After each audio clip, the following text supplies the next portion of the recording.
kuti hakuna mumwe mutumwa pa kuna kunze kwa mutumwa Saint Nimrod unyari vese madzimai muri kushupa kumatare pamusana penyaya dzekuenda kumadzibaba harisivi sangano raMwariba mukuru wacho wakarashika kare.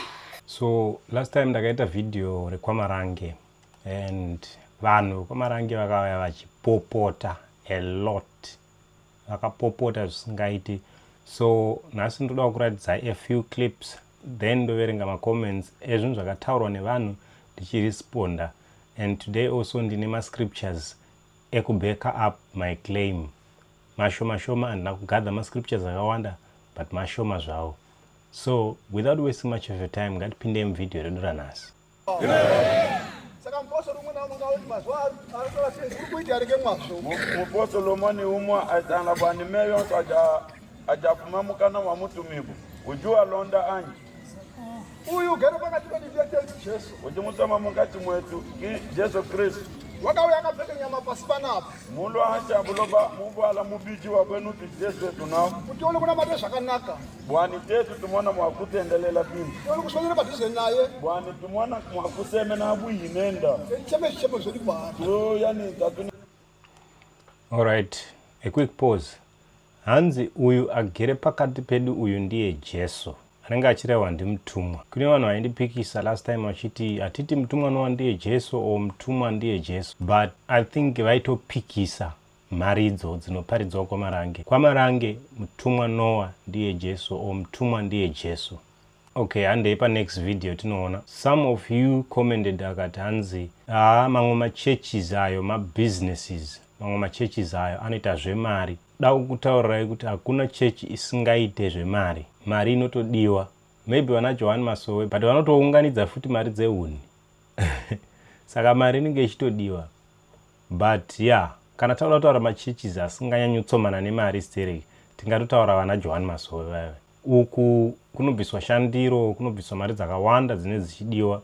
I remember vana Muchembere vachitoti kuri kudiwa mari yekutenga matayi emota. Tayi 1 rands 15,000.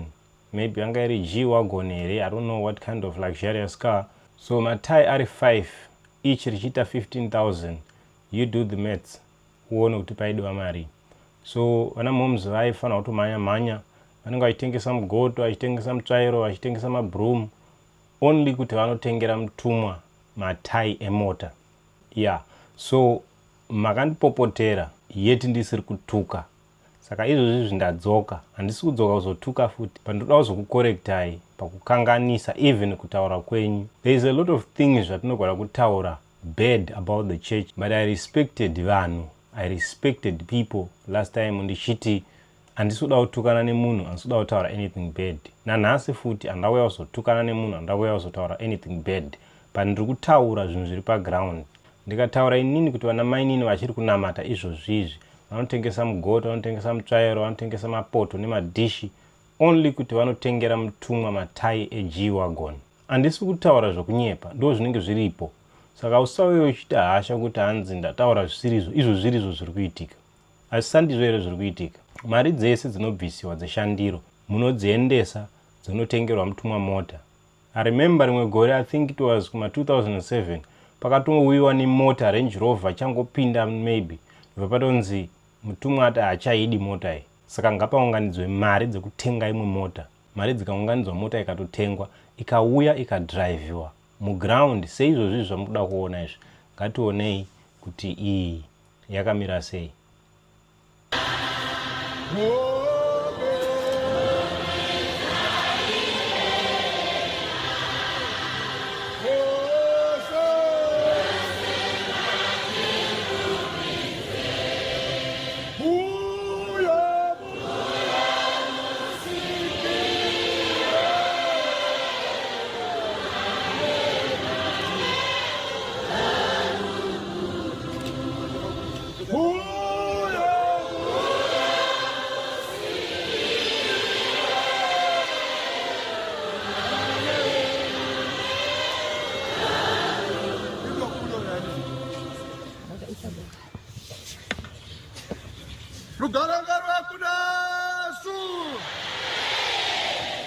Kugara kudala tata.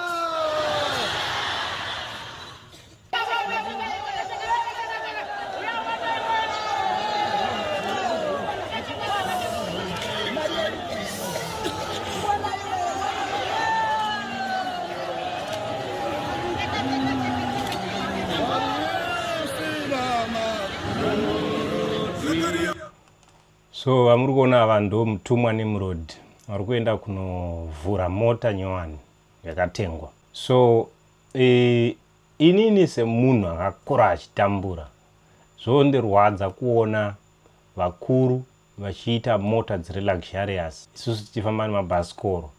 Vabereki taitoenda kuchikoro tisina bhutsu, but vabereki vaimeka sure kuti mari vaendesa kwamutumwa kuti kutengwe mota ikoko. I know kuti kune kuchinzanzi mutumwa vanofanira kufamba, vanofanira kutravela and all that, but I think mota 1, 2, 3 dzitori nani, not mota 10, 15. So zvamuchataura even mucomment section ndo zvichaita kuti ndidzoke futi kuzotaura kusvika manyarara. Mukava respectful nemacomments, kana muchiti munonamata uyai muchindidzora, uyai muchindigadzirisa kuti apa uri wrong. Because mukaita zvekutukana neni, ini ndisiri kuda kukurwisai, hapana zvamune muchita, ende kunamata kwacho hapana zvamune muchita. Kune vamwe vanhu vaitondituka nezvinyadzo chaivo vachituka.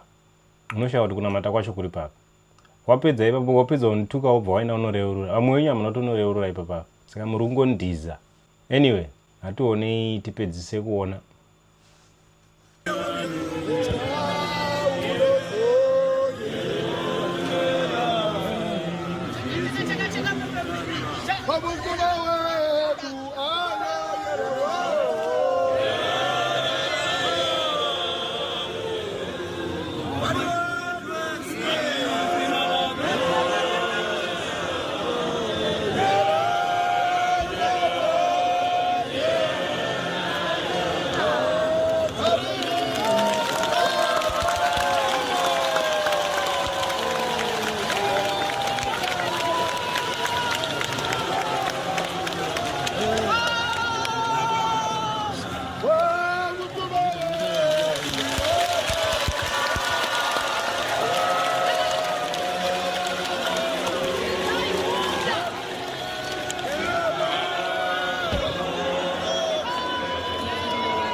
So kuneva vaiti mamwe churches out there, they are in there for business and they are in there for money. Mari inotodiwa kuma churches ese. Don't deceive yourself kuti chechi kungava kwamarange kana kuti kupe hakudiwe mari. Inotodiwa. Muri kuiona mari ichimanya apa. Iri kukandwa pamusoro pemota iyi.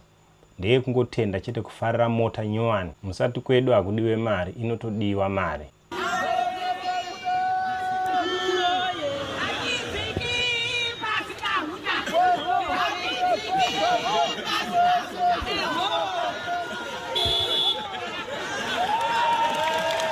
Hanzi hatidziki pasina huta. Kana uda kunzwa huta yemota yavakatengera Changamire. Anyway, let's go to the next video. Then we'll go to the comments. I'm not even being brutal here. I'm just showing you the truth. I'm just showing you what is happening. So ukauya uchitopopota futi, I don't know kuti unozvipopotei because ndingokuratidzai zviri kuitika. Ndiri kutenda kuti Jesu Kristu agere pakati pedu. Ndiri kutenda kuti Jesu Kristu mutumwa ari pakati pedu. Ndiye wakatiunganidza pano. Mazvinzwira Tikutenda tenzi Jesu Kristo agere pakati pedu, mutumwa agere pakati pedu, ndio tenzi Jesu Kristo. Muna mutumwa ndo muna Mwari, ndo muna Jesu Kristo. Kureva kuti the fullness of God is in mutumwa. Sikaba andina mnyara kumra apostol asindiri kuda kumpai mbuwa take home chekunotora muchidzokera nacho kumba muchaenda kosimbisa masangano ose edu apostoli nei mnyara kumra apostol ari kunono anotenda uyu mutumwa uri pano maari ndimo muna Jehovha, ndimo muna tenzi Jesu Kristo, ndimo mune mweya mutsvene yari kumura apostoli ari kune vanhu vanotenga vatumwa vese. Kureva kuti the fullness of God is within mutumwa. The Father, the Son and the Holy Spirit is within mutumwa. Kubva kuna Sendi Johani tichiuya pana Sendi Hebero tichiuya pana Sendi Noa nevakuru vese vavaibata basa navo vari ipo papa ndo pane simba rese resangano rino rinyari kumura apostoli ari kune vanhu vanotenga.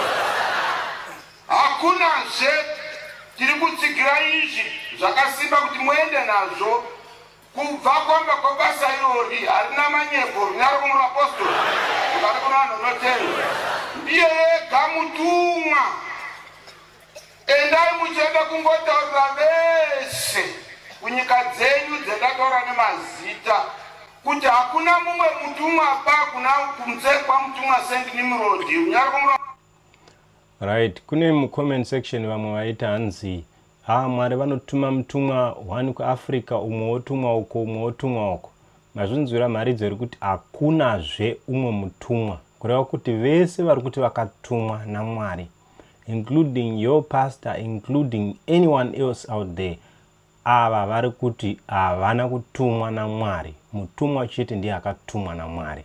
Saka kune vaya vaindipikisa vachiti hanzi Mwari vanotuma vamwe kune dzimwe nyika ikoko, but uyu mutumwa akatumwa kuZimbabwe, akatumwa kuAfrica chete. No, mazvinzwira anzi hakuna umwe mutumwazve.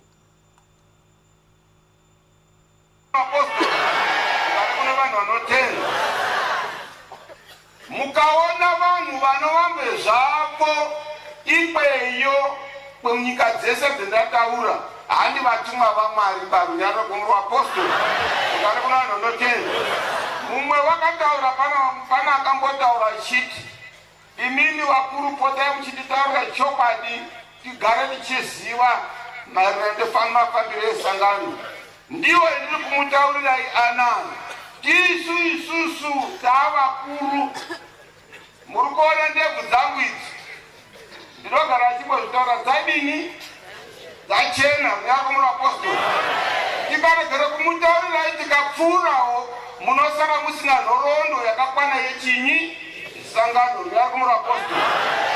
Sendi Johani kutumwa kwaakaita pane wakanga atombopuwa kuzi uende koitawo basa uchitedza zvinoitani kwabva watorashikire kudenga basa repekuda ukuru kwakutoti pfotso kutiza ndo munozwa achingoitaurwa kuzi musaite zvimadzimai madzibaba rinyari kumura apostoli.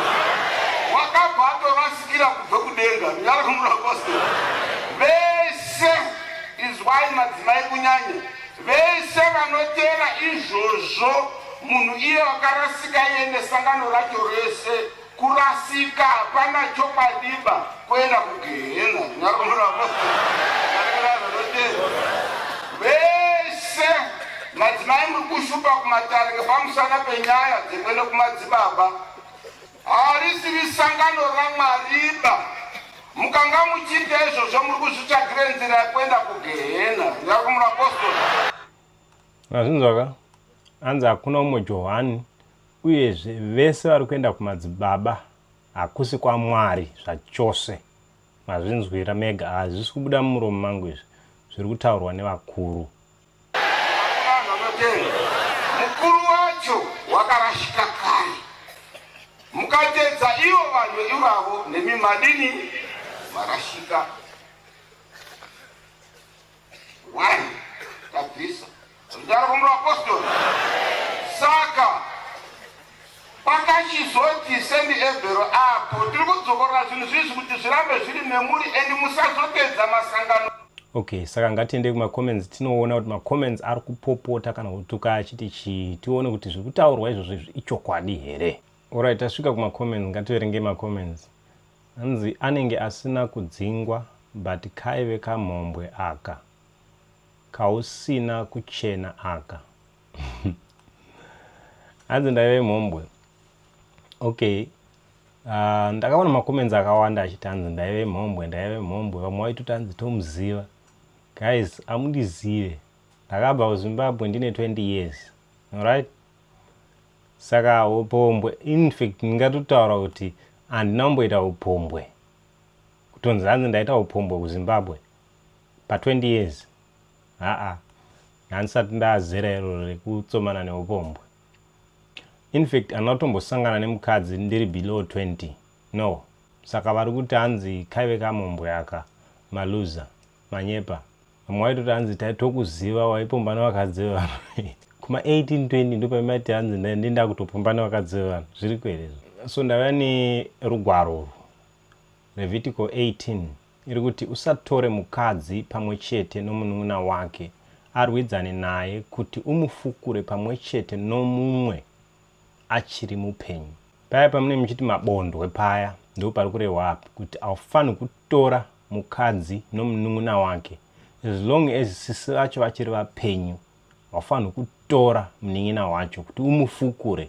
Zvikurambwa neBhaibheri izvozvo. So I know kuti apa munonzvengana napo munopikisana neBhaibheri, munoti kuroora itsika yechivanhu chedu, but chivanhu neshoko raMwari zvakatosiyana.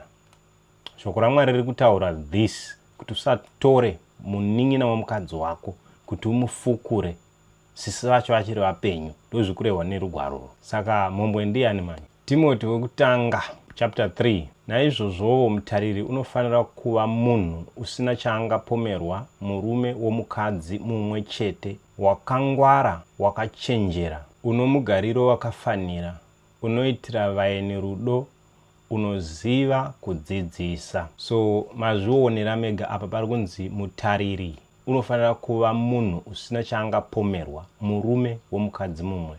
Mutariri ndiani? Mutariri mutungamiriri wechechi ndiye ari kunzi ngaave murume womukadzi mumwe chete. Saka mutungamiriri wechechi ikoko ane vakadzi vangani. Zviri kupindirana here nemagwaro kana kuti zviri kupesana? Anyway, zviri kupesana, mazvionera mega. Saka pamuri kuuya musave muchipopota, tarisai rugwaro, dudzirai rugwaro tinzwe takateerera.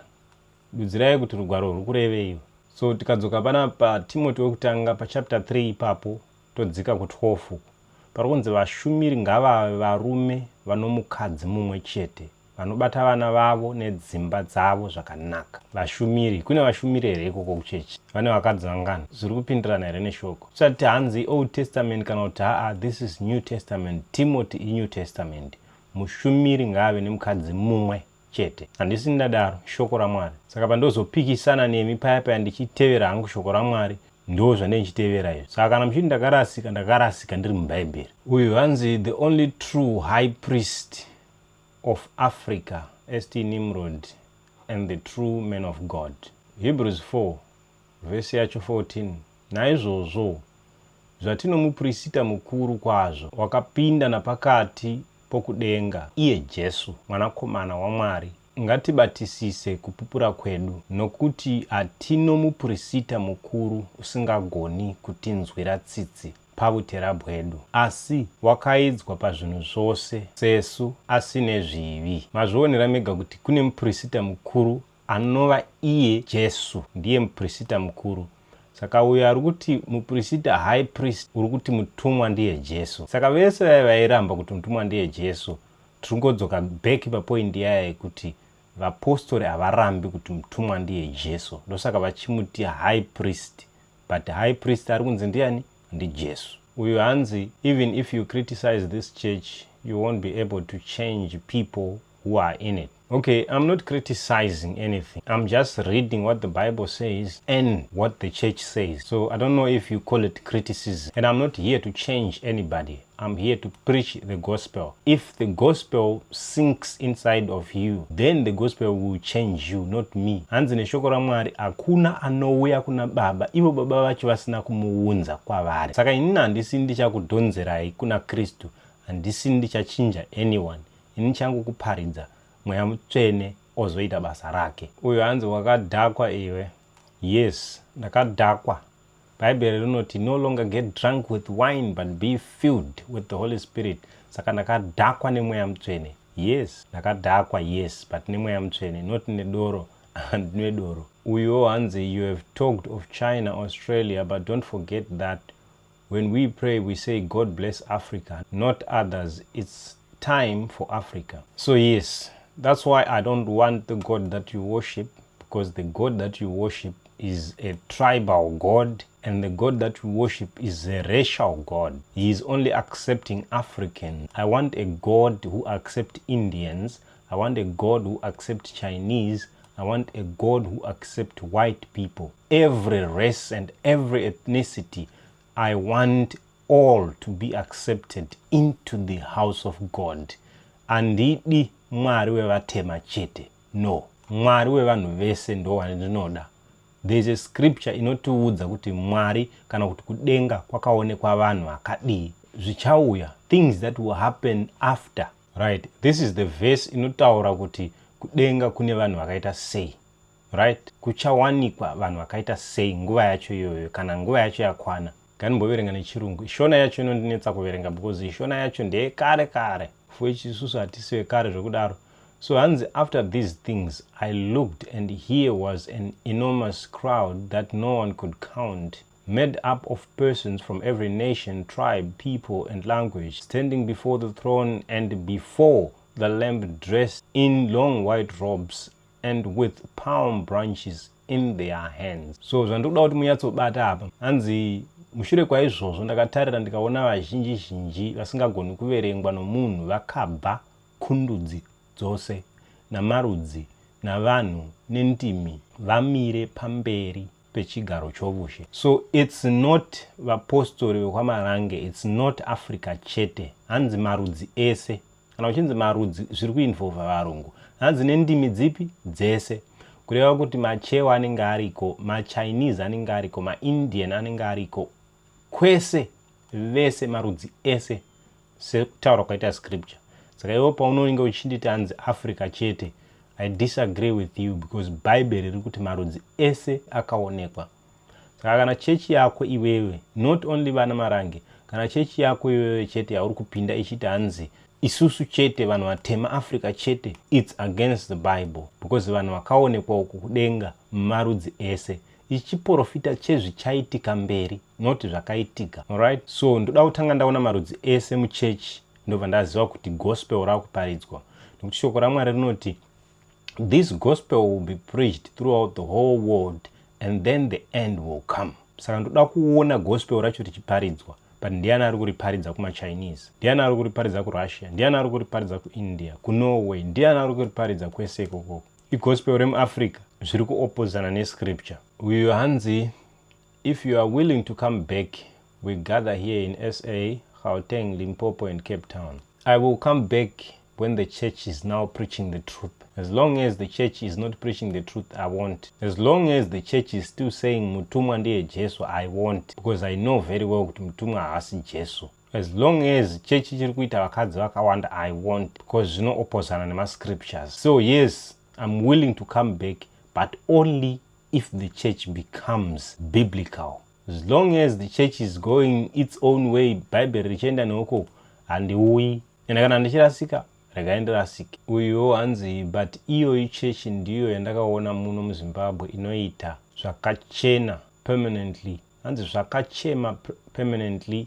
President apo vakapenyerwa naMwari kuziva church yakachena. This church ndiyo chete church yandakaona iri pachokwadi. Amwe ese machurch ayo angova mabusiness. Ini ndimunzira kutendeuka kwamarange. Ndakaona chishamiso kwamarange. Ini nemaziso 2 aya munhu akarapwa sick nemvura ikatopora. Hii ndakabvuma ndakaona chishamiso. Mukomana uyu wekurohwa nesiki uyu atoriko izvozvi mupenyu, haachatorwari. I am this church. Thanks Mutumwa Johan Marange St. Nimrod. I respect you, the priest of Marange. Alright, pinpoint mapoints akawanda apa. Hanzi president vakapenyerwa, right? Kuuya kunoita president, ndoda kuti muzive chinhu wani. Kuuya kunoita president kwaMarange hakuswiriwa kuti vachuza Marange kuti hanzi chechi yaMwari or anything. No, kuuya kunoita president kutsvaga kuvhoterwa. President vanouya kwaMarange vaida kuvhoterwa. President havaende kwaMarange chete, kuZCC vanenge variko, kuRoma vanenge variko, kupi kumachechi zese vanenge variko. Saka musati hanzi kuuya kwavaita ikoko vapenyerwa nekuti ndo chechi yega yavauya. Aiwa, president vanoenda kumachechi akawanda. Ende zvotori normal because vanenge vachidawo kuvhoterwa, vanenge vachida kusupportwa. Simple as that. Tapfuura papresident apa, right? Hanzi amwe machechi ese ayo angova mabusiness. Kana muchiti chechi yabusiness kureva kuti zvine matransaction, zvine mari mukati. Kwamarange hakuna here mari mukati. Mari dziriko, mari dzinobuda zvakatonyanya zvisingaiti. Saka yes, kana iri nyaya yemari yekuti kuri kubuda mari, then inofola also into the category yebusiness. Because maona mamota ari kutengwawo, mukaona convoy yacho munonyatsoona kuti okay, panobuda mari. Mota hadzisi kukweretwa, mota dziri kutengwa necash, cash iri kubva muvanhu. Hanzi ndakaona chishamiso kwaMarange nemaziso aya angu 2 aya. Munhu akarapwa siki nemvura ikatopora. Ndakabvuma ndikaona chishamiso. Munhu uyu wekurohwa nesiki uyu atoriko izvozvi mupenyu, haachatorwari, right? Munhu akarapwa siki nechechi, hazvirevi kuti chechi yaMwari. Even ukaenda kun'anga kwana sekuru Tasvu dzinorapwa siki, madhokta anorapa kupi, even inini ndogona kuuya ndikakumwisa mishonga maguchu or whatever, ukatorapwa siki. Chero even munhu akalewa mahenzi ngonamatirwa pasina mvura, pasina anything, akapora siki chaiyo, hazvirevi kuti pashanda Mwari. Izvozvo zvinogona kutoitwa kana nasekuru kana nen'anga. Izvozvo inotokuleya mahenzi wotorapika wotopora. Saka ufanhi kutenda nekuti pane munhu aporeswa. Iyeyo i-wrong way yekutenda nayo, because machurches mazhinji out there, even machechi enhema, hamune muchitonongedzera kuti machechi enhema ari kutoporesa vanhu vachitopora zveshuwa, but hazvirevi kuti ndeyechokwadi. Saka the fact kuti munhu arapwa akapora, kana ingava AIDS kana chii, hazvirevi kuti isimba raMwari. Zvirwere zvizhinji anongori madhimoni anodzingwa nedhimoni hombe. Saka musapemberera kuti hanzi pane munhu akarapwa siki ikapora saka ndo kuna Mwari. Aiwa, siki inotorapwa chero ikoko kumahedheni ichitopora, nechivanhu siki inotorapwa ichitopora.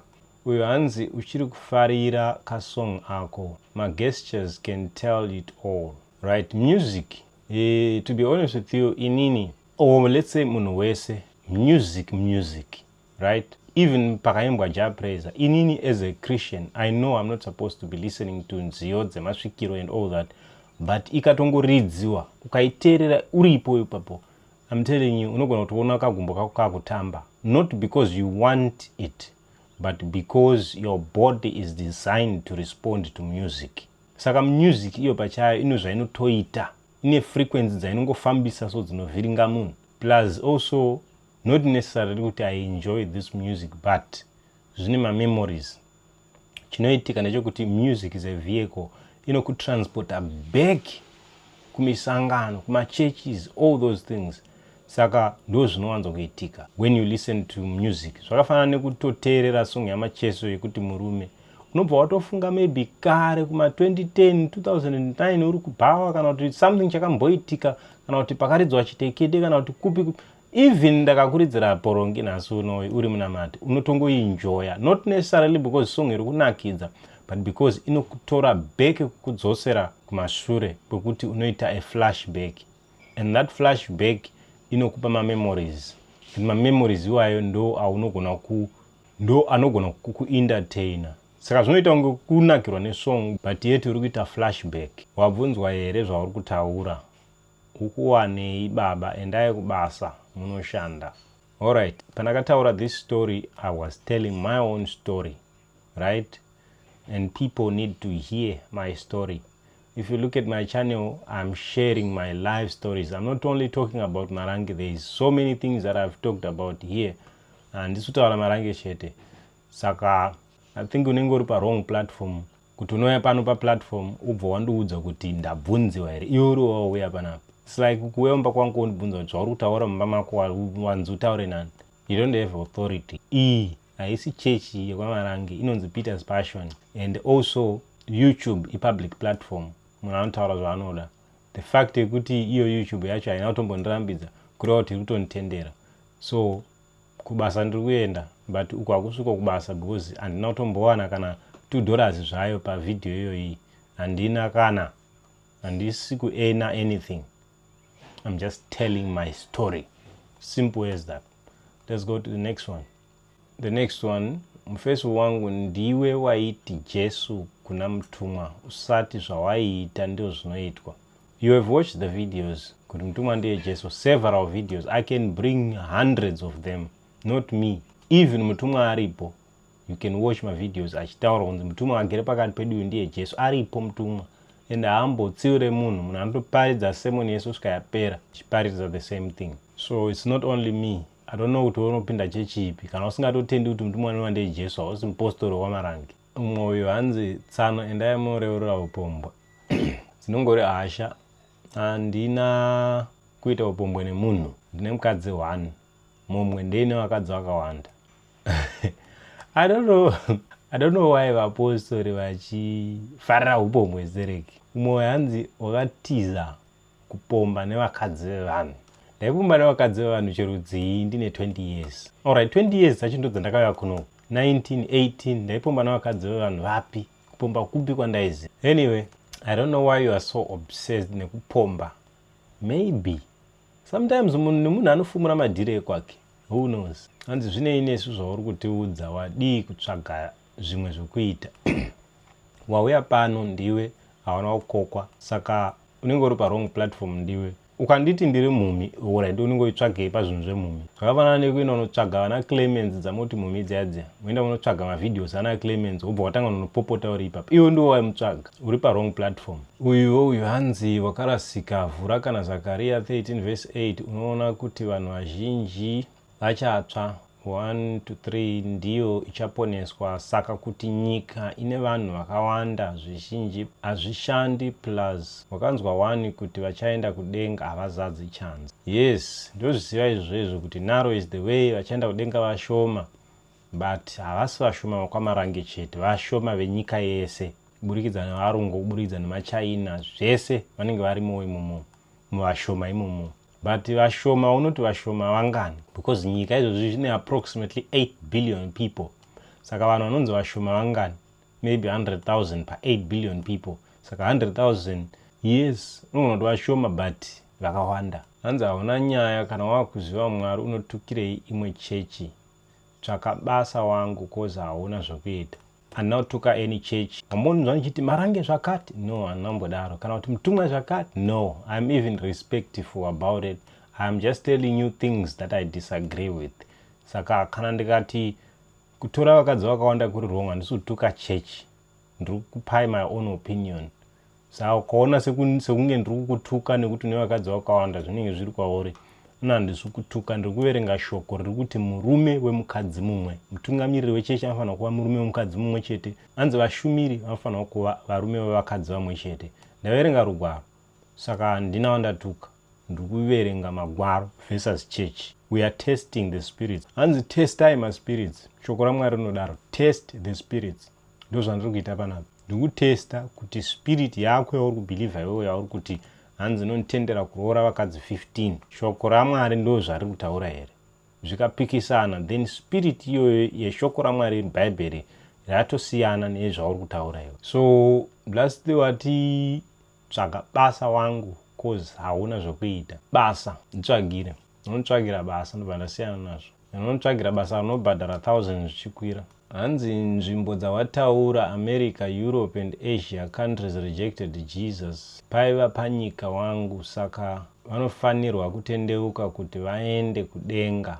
Pasina izvozvo wakangofanana navo iwewe. America, Europe, Asia countries rejected Jesus. Kune machurches mahombe kunana Asia ukukaenda regardless ekuti ndechokwadi here or what, but kutaura isusu kuti kune machurches akawanda anotenda muzita rekuti Jesu. Kuvarungu iko kune akawanda vanotenda muzita rekuti Jesu. Tsvaga izvozvizvi kuti hakuna here varungu vari kutenda muna Jesu vari kuti hanzi vakarejecta Jesu. Variko vari kutotenda Jesu. Gospel ravo kutenda izvozvizvi, Bible ravo wakabata izvozvi rakauya nevarungu. Unofunga kuti vainyora zvinhu zvavasingatendi. Vanotenda mazviri, vana vavo vari kutenda kumachurches. Hanzi chakakosha wangu usatambe nechechi iyi. When a lion is resting, never try to wake it. Dai wakararama panguva yaJesu, waimuramba panguva yaakaroverwa pamuchinjikwa. Kwete, usatambe nelion when is resting. Ini handishandi nemathreats amunoshandisa kuchechi kuvhundutsira vanhu kuti vasabude muchechi vatye and all that. I'm beyond that. Handitye, even if I have to die for the gospel, I will die for the gospel.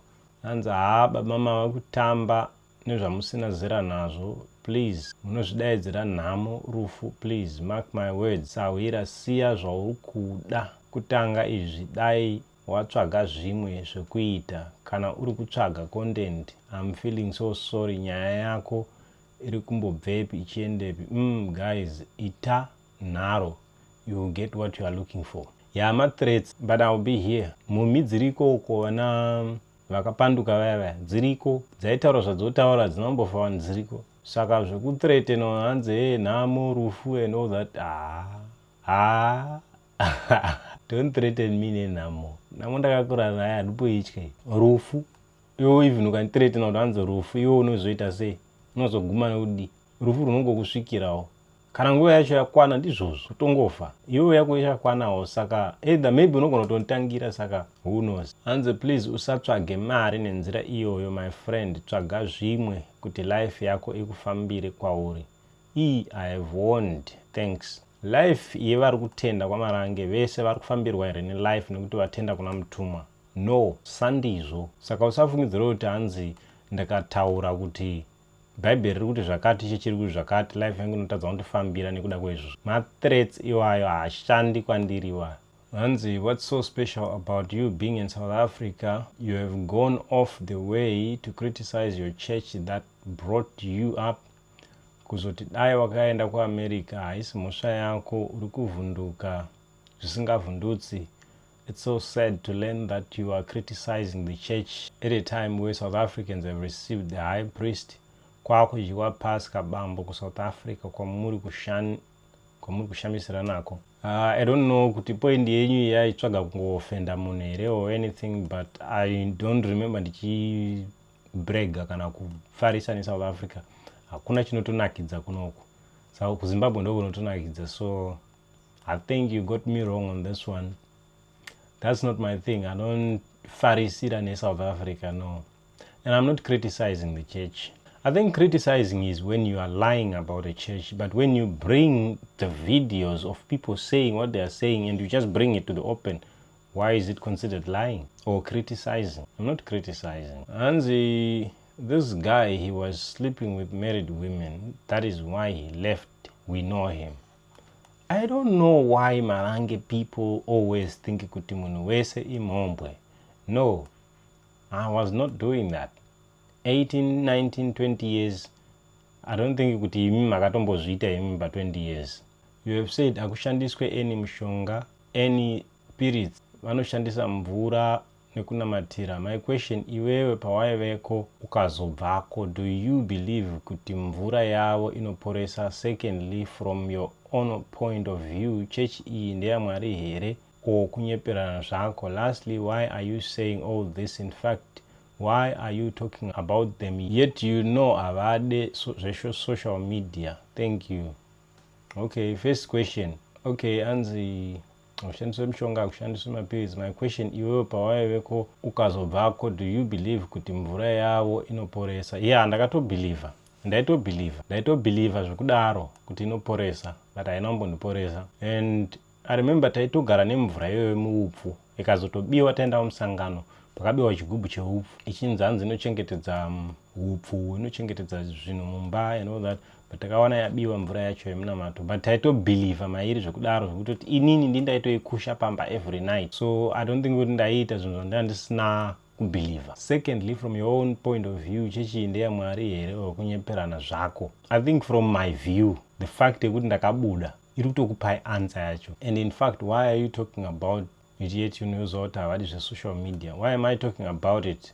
I want people to be saved, and I'm preaching people to come to Jesus who accepts every race. I don't accept every race, every tribe, and every nation. Not Jesus wema Zimbabweans, not Jesus wema Africans chete. No. So that is what I'm preaching. That the gospel should be preached even in America. Kwirai ndege muno preach a gospel ko America. I was also born in this church, but now I'm in Johann Masowe, but I have totally respect for this church. I left because in this church you don't go to the hospital. The reasons president like going to this church is because they want to know the secret behind the powers of gathering all these people without fetching them with buses. Whoever is here came by himself or by herself. Yes, that's true. That's 100% true. Uyo hanzi Biliazi rako rakapera ne1 pill nekuti ikoko kwauri ndiko kwako chaiko. Kwamarange chaivo vari paid vakarapwa vanopora zvikanzi zvakesari kuna Kesari, zvaMwari kuna Mwari. Isu variko tinongorapwa tichipora. Kurapwa uchipora hazvirevi kuti uri kuchechi yaMwari. Kune vanhu vari kun'anga izvo utongorapwa vachipora. It's very possible for God to save apostle vekwamarange chete despite the world having lions of people. If you may educate us, was everyone saved during Noah's time or in Sodom and Gomorrah? This is not Noah's time, this is not Sodom and Gomorrah, this is the time of Jesus, and he said this gospel will be preached throughout the whole world. Kureva kuti munhu wese acharinzwa shoko iri. Not kuti hanzi acharinzwa kwamarange chete. Jesu haapinde postori, Jesu angeri musoro. Saka musati hanzi only this church is ndoye kwaMwari. Saka izvozvi nguva yatiri ino iyi musadzokera kuhistory kwana Noah nana Sodom and Gomorrah. Taakune imwe phase. Hakusina mvura ichauya kuzoparadza yenguva yaNoah. Moto uchauya ndewekupedzisira weGehenna, lake of fire. Kwete wakauya weSodoma neGomorrah. Hanzi America wakatumirwa hove kunoshumira ivhangeri reruponeso. Saka vhangeri ririko nyika yose. Hove inotumirwa unoparidza sei? Hanzi aibata akaidya achatendeuka, ndizvo. Saka vakadzibata vakadya vakatendeuka here. Kana vakadzibata vakadya vakasatendeuka kureva kuti hazvina kushanda. Saka paroda plan. Jehovha Mwari, rambai muchivhura meso eva Johann Marange vaone nekuziva chokwadi. What you are saying makes sense. Pakafa mutumwa vaiti anomuka pa3 days. Ndini ndega ndakazvinzwa here? No, hausiwe wega wakazvinzwa. Kwaitombonzi Mugabe ndiye wokupedzisira, mutumwa ndiye wokupedzisira. But hazvina kuitika zvese izvozvo. Vapostori vakachinja mind, vakachinja their view on this topic. And yes, indeed, hauna kuzvinzwa wega kuti akatombochengetwa 3 days vachinzi achamuka, but hazvina kuitika. Kushandiswa kuaccumulate personal properties chete hapana kuna apo. Yeah. Ndochokwadi ichocho, hakuna chitsotsi. Personal properties ndezve family, ndezve mhuri. Saka uchiona zvisingatapukiri kune umwe musha. Hazvifi zvanzi zvambouyawo kwaGwite kana kuti kwa Mabhiri. Zvinongoramba zviri mumba 1 imomo. So kana mauya munouya muchikomenda muchindidzora pakurasika kwangu. Muuye nemagwaro, because ndakupai magwaro. Muuye nemagwaro anopikisa zvese zvandikutaura izvi. Kuti ndidzidze kana muda kuti ndidzidze. Zvenyu zvokuya muchituka nekupopota nekuti idizvo. Kana mazotuka muende munoreurura. Ende munofanira kuuya kuzokumbira ruregero futi kwandiri kana mandituka. Because according nekwamarange kunotonzi kana watuka munhu unofanira kukumbira ruregero kumunhu iyeye kuti akusunungure akuregerere. Wozoenda kudare futi. Saka zvokutukana neni zvisiyana nazvo. Ladies and gentlemen, ndokutendai nenguva yenyu yakanaka. It is a goodbye for now.